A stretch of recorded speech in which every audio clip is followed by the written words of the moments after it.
baffling murder investigation? Each and every promising lead we have has evaporated on us. Potential suspects were not panning out. A killer on the loose. One of the most mean, cruel people that you will ever meet. And a campus living in fear.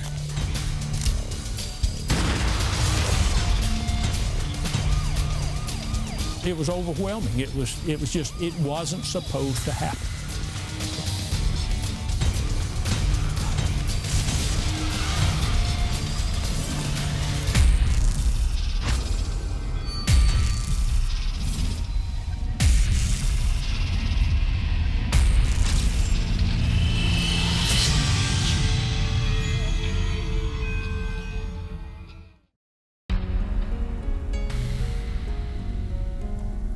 The University of South Alabama, a sprawling 1,200-acre campus with more than 8,000 students. In the fall of 1980, 18-year-old Katherine Foster is enjoying her freshman year and living the life of her dreams. Katherine was the perfect all-American girl. She did great in school. She did great in her athletics. She spent a lot of time helping underprivileged children. And she has a promising future ahead of her. And her parents knew that she would do well at the University of South Alabama. So they expected great grades, great job, great career. They had a really good physical therapy program, and that was the career that she was interested in pursuing.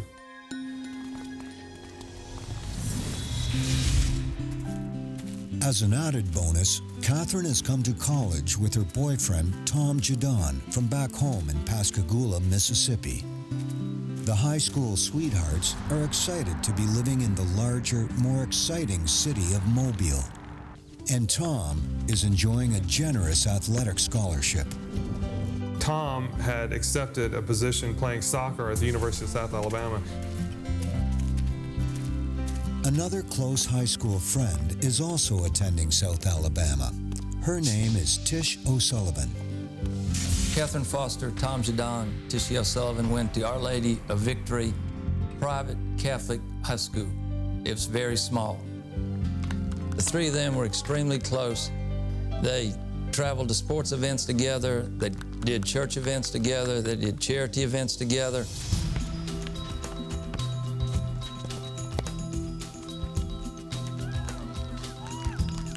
They maintained their friendship from high school right into the freshman year of college. Before long, another familiar face joins their clique, a star athlete from their hometown who knew Tom through various sporting events. Her name is 𝐁𝐥𝐸𝐿. Well, Jamie was such an excellent tennis player in high school that she received several scholarship offers from around the Southeast. But the minute Jamie found out that Katherine, Tom, and Tish were going to the University of South Alabama, she dropped her scholarship plans and immediately enrolled at the University of South Alabama. Well into their freshman year, things couldn't be better. On the morning of Thursday, February 21st, 1980, Katherine and Jamie leave their books behind and head off to meet Tish for some girl time and a trip to town. Tish, Katherine, and Jamie had planned for several days to do some shopping. They planned to eat while they were off campus, and this was something that had been in works for several days. But Katherine will never make that trip. And what happens over the next 30 minutes will forever change the lives of everyone around her.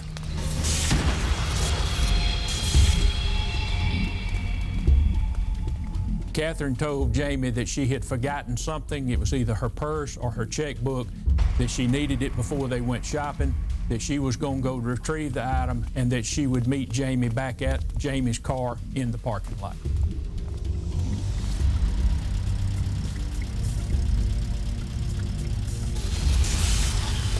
Katherine never shows. And when Jamie goes back to the dorms to look for her, she's nowhere to be found. Tish finally appears, but still no Katherine. Tish O'Sullivan and Jamie decided that she must have run into Tom, that they either went to the library to study or they had gone to get some lunch. So Tish and Jamie then went by themselves.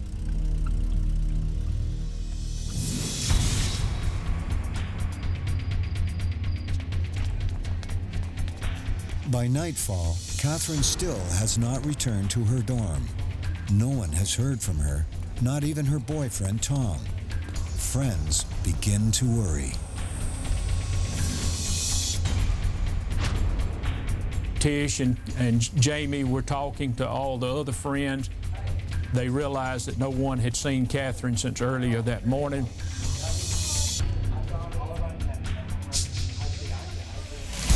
Katherine's friends call her family back in Pascagoula, but they haven't heard from her either. The only thing they were able to determine that Katherine and her younger brother had spoke on the phone earlier Thursday morning before she went missing. Katherine didn't mention anything being out of the ordinary. It was strictly a casual conversation.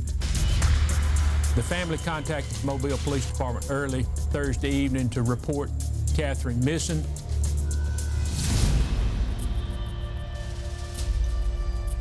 But police won't investigate a missing adult until they've been gone for 24 hours. The night goes by, and still Katherine's whereabouts are a complete mystery. By Friday afternoon, the 24 hours had passed, so the Mobile Police Department launched a missing persons investigation on Katherine Foster. Another day and night go by, and by Saturday morning, those closest to Katherine are starting to panic. Did something terrible happen to their friend? And could it happen to them too? Dozens of students join police in a campus-wide search.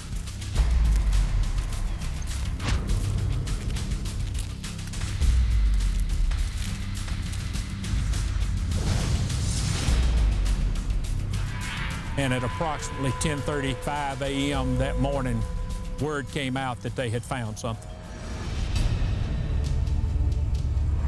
Katherine Foster is no longer missing.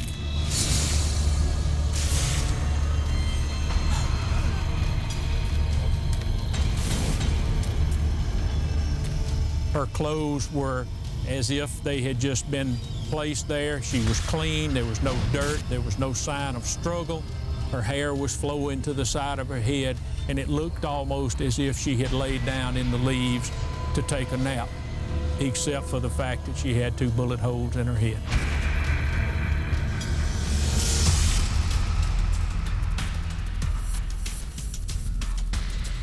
No one can fathom who would do such a thing or why. Shock and fear quickly spread through campus. I had graduated from that same institution, and the thought that a female student had been murdered on the campus was just, it was overwhelming. It wasn't supposed to happen. Police are determined to solve this case quickly. Little do they know what a long and twisted investigation the Katherine Foster case will turn out to be.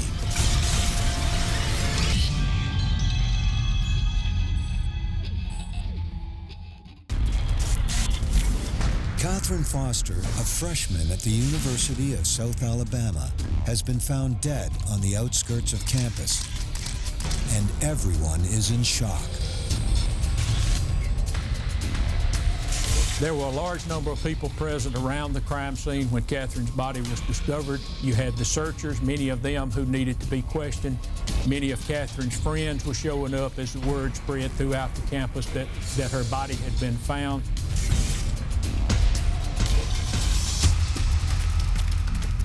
As police secure the crime scene, a student comes forward with some critical information. A female that lived in the dormitory near where Katherine lived that suffered a severe asthma condition.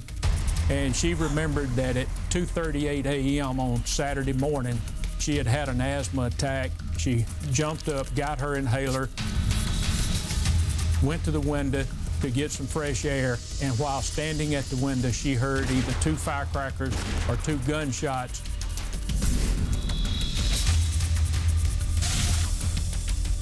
If those were the fatal shots, that means Katherine was alive for more than 24 hours after her disappearance. So where was she all that time? Hopefully, an autopsy will provide some answers. Based on the lack of decomposition, the medical examiner estimates Katherine died between 8 and 24 hours before she was found. She was shot at close range with a .22 caliber handgun. So as we looked at a timeline, we knew that Ms. Foster could have died at 2:38 a.m. on Saturday morning, which fit with the reported gunshots that were heard by the female student. But oddly, there's no sign of sexual assault or defensive wounds of any kind. If Katherine was abducted and held prisoner, she didn't put up a struggle.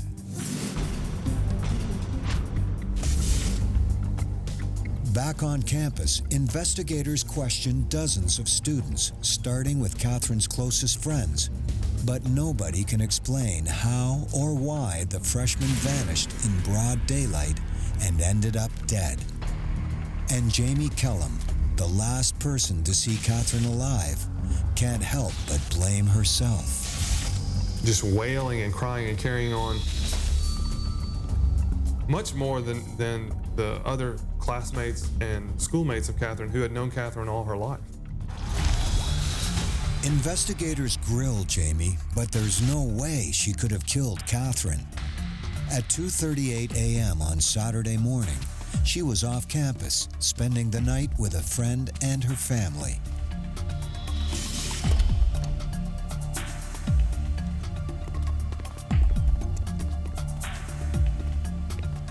Police searched their files for anyone with a history of abducting women. They discover a suspect who fits the profile and has access to the university campus. An individual had attempted to rape and abduct a young lady several months prior. During our investigation, we determined that he was then employed by the University of South Alabama in the maintenance department. And because of his prior actions, we certainly felt like he deserved a look as a suspect. Police bring him in for questioning. This person seemed like a real valid suspect based on the opportunity that he would have had working on campus. Based on his past, we felt like he was an excellent suspect at the time.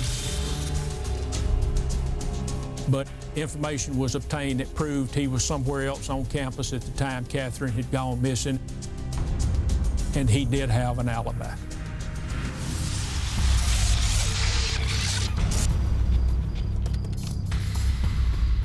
Since the autopsy revealed no sign of a fight, investigators have to wonder how she was abducted. And that was the big issue at that time, was determining how she could have been removed from the campus against her will. This is a college campus, and there are people all over all the time, and no one had reported hearing any screams or anything. We either felt that, one, it could have been a close friend or someone she trusted, or two, it could have been an authority figure, such as security, police, or whatever, that had gotten her to leave willingly.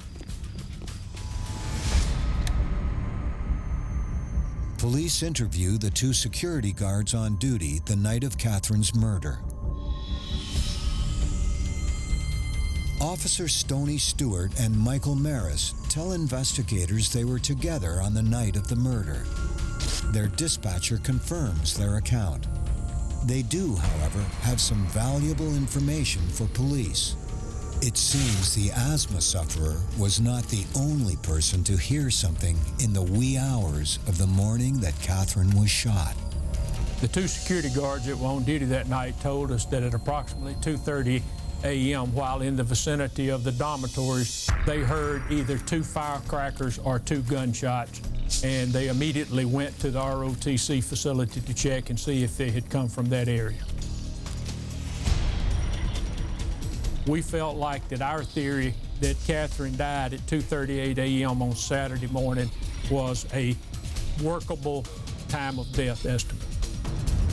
Though police know how and when Katherine was killed, they don't have a single shred of evidence to help determine who did it. The search for clues continues, but with no fresh leads, the investigation stalls. Then police get a break when a fresh suspect emerges. We had a gentleman that came in and reported that his son, who had been treated for a mental disorder, had taken his automobile out the night that Katherine had gone missing. He finds a .22 caliber pistol in the car, the same caliber used to kill Katherine. And this father was very distraught, fearing that his son, who had been diagnosed with a mental problem, had possibly been the one that abducted and killed Katherine Foster. The father produced the weapon in question. That weapon was submitted to the forensics lab for testing. Meantime, investigators look to the dense wooded area behind the dorms for any hidden secrets.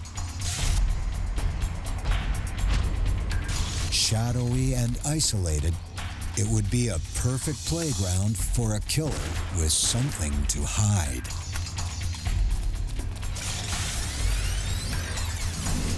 Police scour the entire campus for overlooked clues, but come up empty until they move their search from land to water. We decided to search the bottom of a duck pond located adjacent to the university library. This was zero visibility. You're searching with your eyes closed, or they might as well be closed. I'd been in the water less than 15 minutes and discovered a handgun on the bottom. It was quite exhilarating. First of all, to find it, and then the possibility that it was used in a murder case. It was really an exciting moment. Police now have 2 possible murder weapons. A match on either gun could lead them directly to Katherine's killer. But the ballistic lab calls back with disappointing results. Neither weapon was used to kill Katherine Foster, and investigators are quickly running out of options. Most of us are becoming very frustrated because it seems like each and every opportunity or each and every promising lead we have has evaporated on us. Potential suspects were not panning out. They had alibis. They were able to account for where they were at the time. So at that point in time, there was a level of frustration in the investigation. A murder unsolved. A killer on the loose. A campus living in fear. But just as the case threatens to go cold, there's another mysterious death, and it will take the case in a haunting new direction.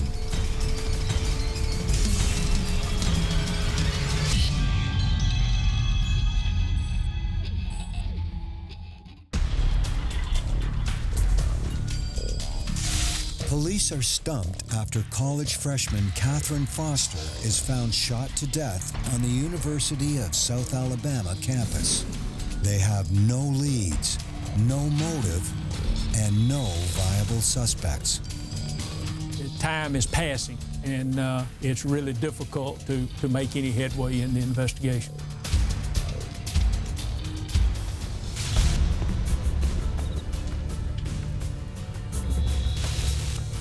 And there are other cases that need their attention. Police are dispatched to a residence near campus where a man has been found dead from an apparent overdose of sleeping pills. It appeared that the individual had committed suicide.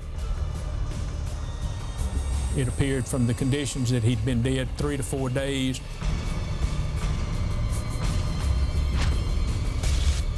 And police know this man.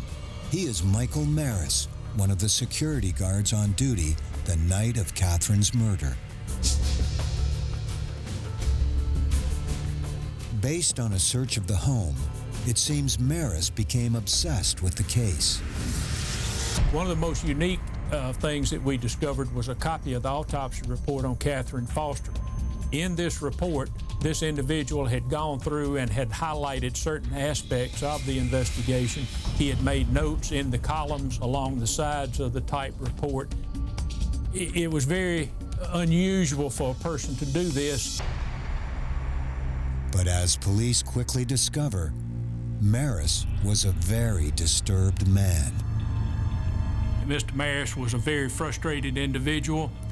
We determined that he had applied with numerous law enforcement agencies for employment, but when it came down to the psychological evaluation, he would usually wash out.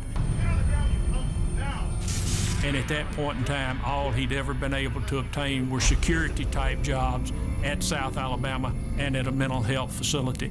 So it was quite obvious that he was very frustrated. Frustrated and morbid.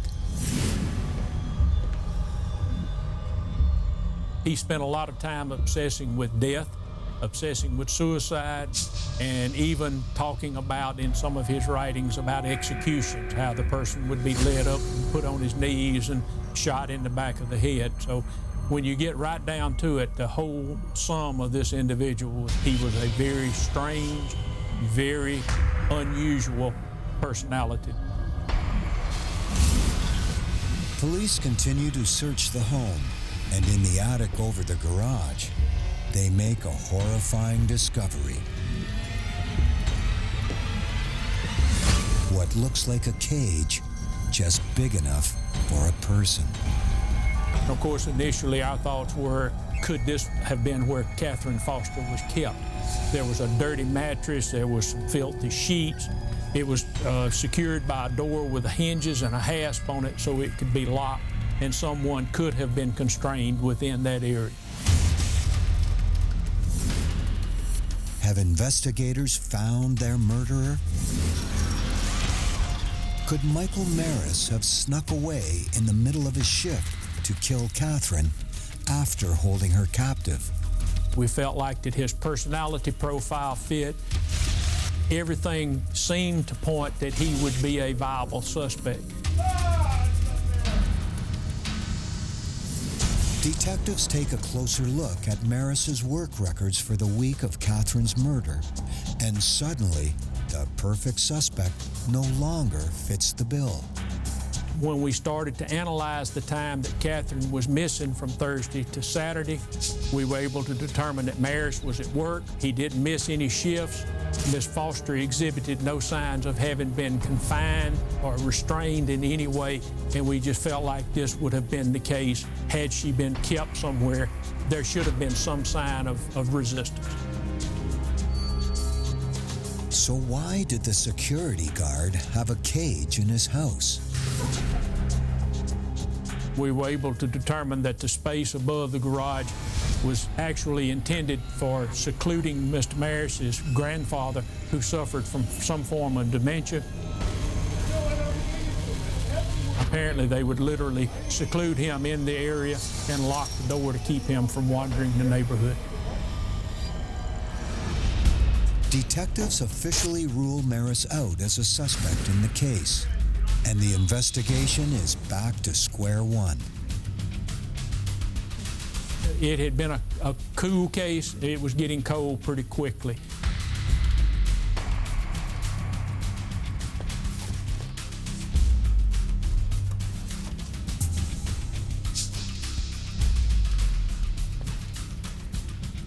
And so it will remain for years to come, an unsolved murder haunting a college campus.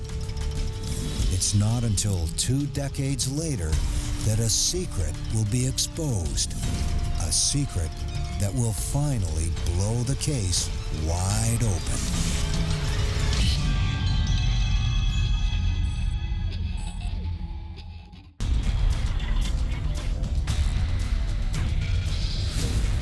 It's been over 20 years since freshman Katherine Foster was murdered on the University of South Alabama campus, leaving behind so many unanswered questions. This was a very well publicized, almost a notorious case in the community of Mobile. In 1993, a TV news reporter becomes intrigued by the unsolved murder and starts investigating the case herself. Her stories air throughout the states of Alabama and Mississippi. The renewed interest in the case triggers a surprising phone call to the Mobile Police Department from an officer in the victim's hometown of Pascagoula, Mississippi. I received a phone call from the Pascagoula Police Department. They stated to me that they had an individual that had come to their office and had information about one of our unsolved murders of Katherine Foster. Officer Morgan is eager to hear what this new informant has to say.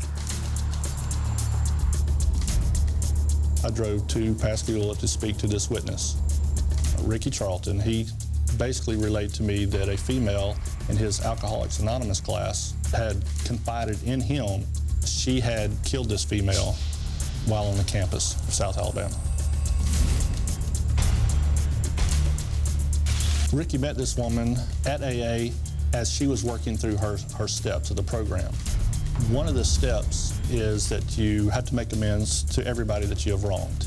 Because she is deceased, the victim is deceased, she asked Ricky how she was able to do that.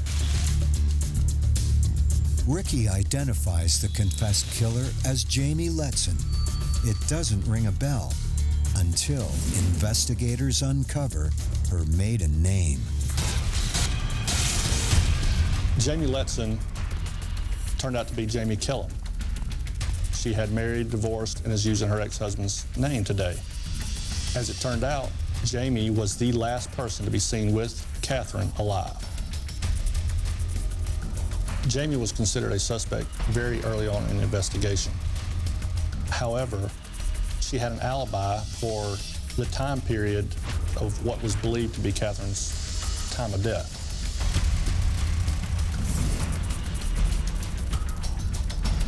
But Jamie's odd behavior after Katherine's death has always raised suspicions.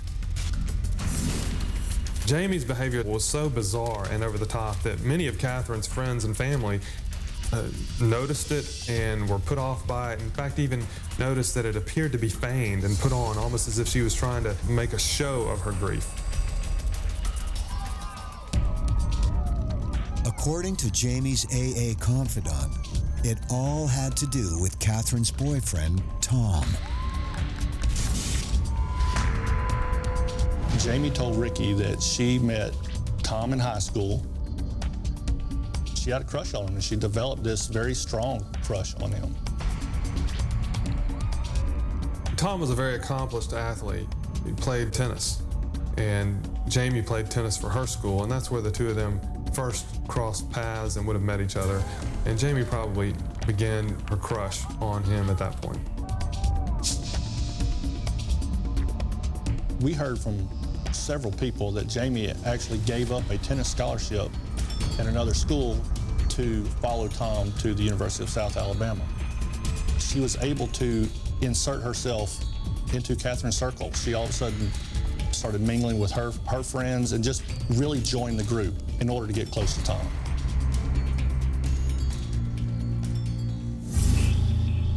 With the cold case now red hot, police start interviewing Jamie's friends and family. One of her cousins tells investigators about a letter they have to see, a letter likely to be found at Jamie's stepfather's house.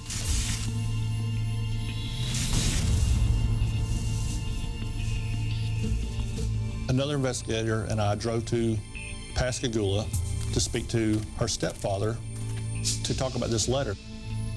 He goes, "You mean the letter?" And he says, "Well, I'll let you see it yourself." He took me to another room where he had a set of lockers, just like there would be in any school, middle school, high school. He unlocked it, opened it up, and he took out this notebook, gave it to me.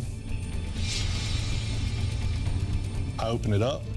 I start to look through it. I see the handwritten note on it, and I'm looking at it. It starts out, "Dear Katherine, it is me, Jamie, the one who took your life." After decades of frustration, police have just found what appears to be a confession. I was so excited, I just closed it. I didn't read any more than that. Gave it to my partner to hold. I was ready to go. But more than 20 years after Katherine was murdered, with Jamie already ruled out as the killer, this case is far from closed. I know y'all must think I'm a terrible, terrible person. I would do something like that. She was a good girl and a friend of mine.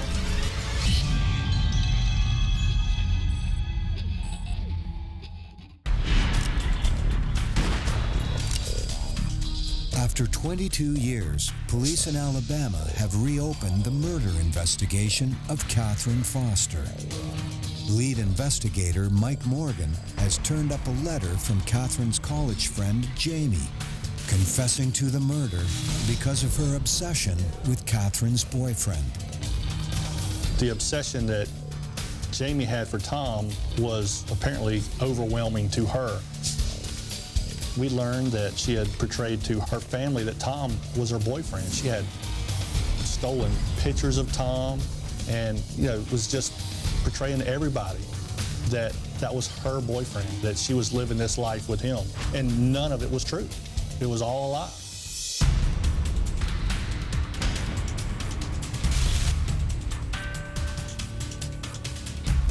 Police now have their first real break in a case that has stumped them for more than 2 decades. When we got back to Mobile, I gave the letter to our identification section. They examined it. They were able to lift a couple of prints from it. They even were able to match those prints to Jamie Letson. This was huge as far as I was concerned, because not only do I have this letter, I have her prints on it indicating that she is the person who wrote this letter. But the excitement is short-lived.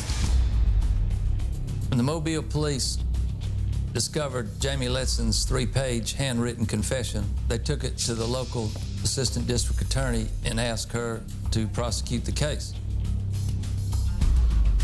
But she says no. Based on Katherine's time of death, as determined by a medical examiner, there is no way Jamie could be the killer. The assistant district attorney told the police that due to the time of death controversy, that Jamie Letson had an alibi for the 24 hours after Katherine went missing. And the local assistant district attorney felt that that would negate the confession and the case was not winnable.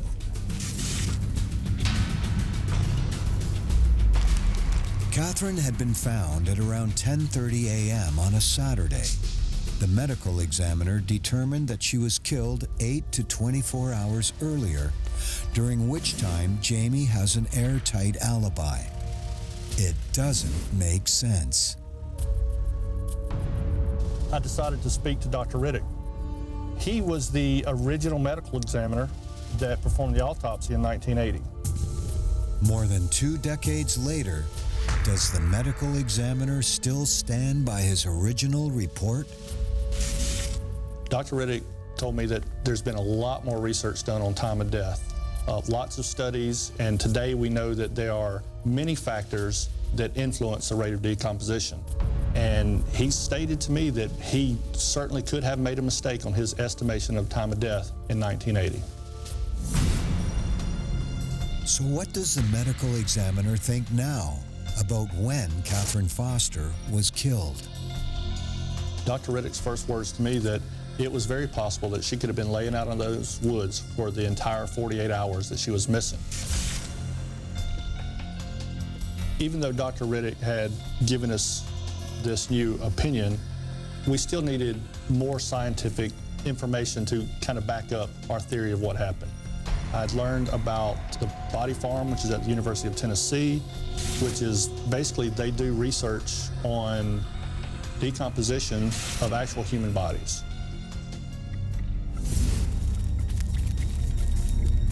Investigators from Mobile take a field trip to the body farm to see if experts there can help them make their case. We walk out to this facility, we walk into the woods, and there are literally bodies on both sides of the trail. They turn to Dr. 𝐁𝐥𝐸𝐿, a forensic anthropologist, to find out if Katherine Foster's well-preserved body could have been dead for longer than 24 hours. In our meeting with Dr. 𝐁𝐥𝐸𝐿, she had 2 bodies that were out at their location that had been out there for one was 48 hours, one was 69 hours. Very close to the 48 hours that we suspected Katherine was out in the woods. She noted that the temperatures in Tennessee were about the same as it was in Mobile in 1980. Incredibly, the bodies show very little signs of decay. But what about insect activity? My question to her was, would you expect to see larvae or fly eggs on the body after 48 hours? And she takes us to these 2 bodies in particular. We examined both of them, and on both of them, there are no fly eggs or larvae.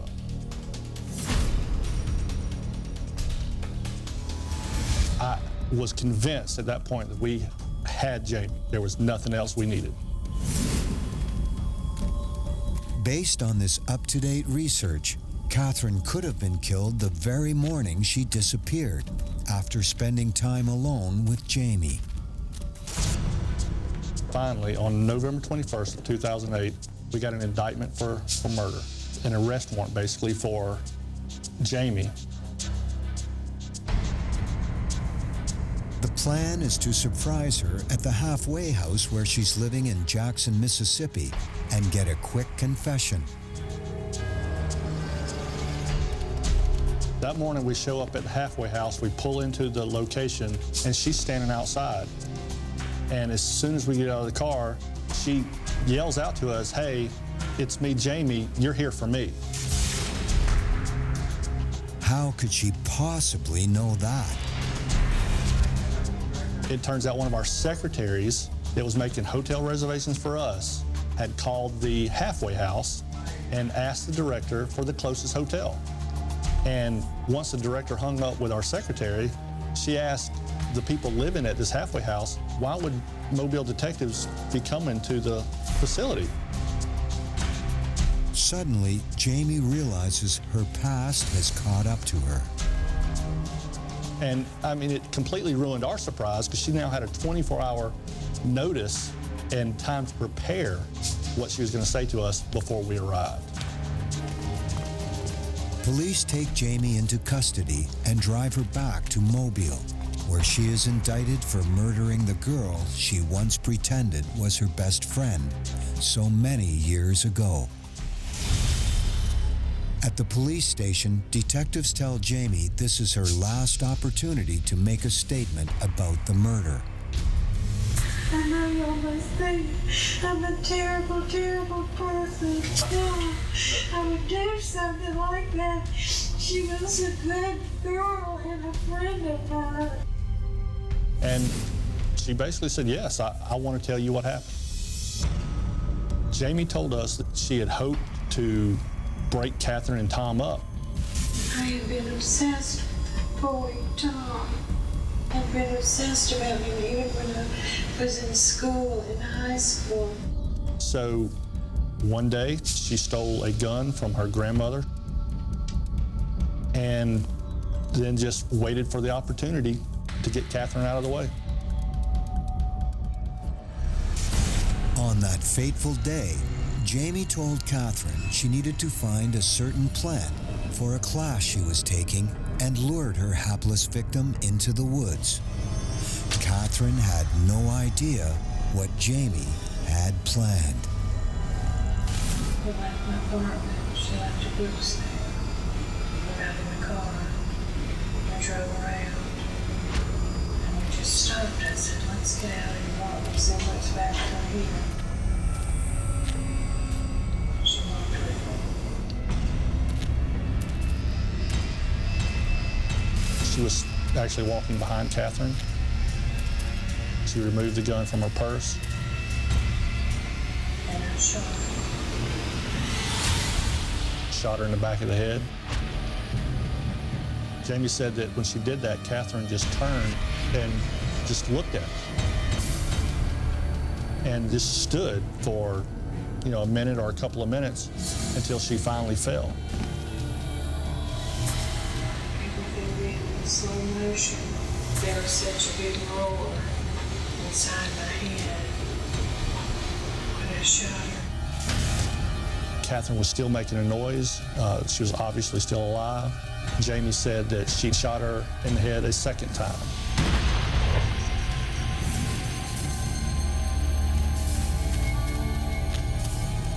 Jamie quickly headed back to her dorm and got rid of the gun, just in time to craft her story about Katherine going missing.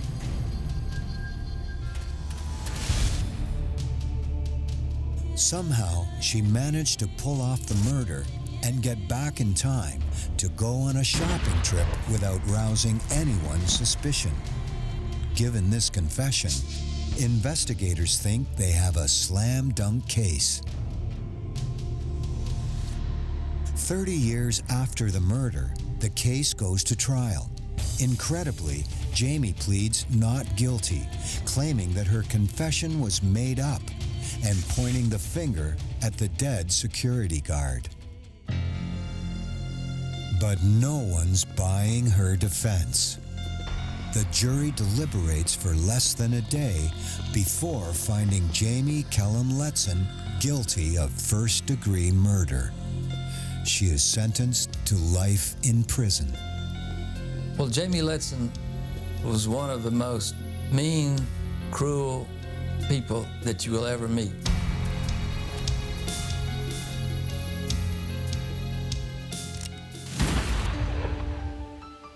Katherine Foster's life was cut painfully short, but at least now her family has answers.